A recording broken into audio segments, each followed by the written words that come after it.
And the problems of Europe have both their bright and their dark sides.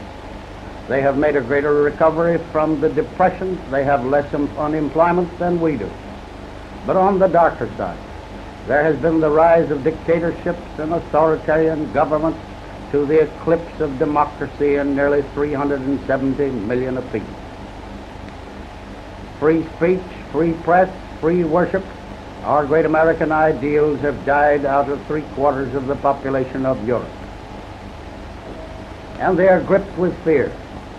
Armament, increase in military establishment is universal in every government of Europe until their expenditures have increased from 4 billions of 5 years ago until 8 billions at this time.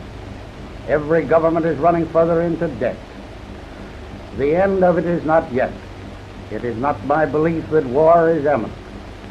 But we in America must preserve inflexibly our determination that we will not be involved in other people's wars and other people's troubles.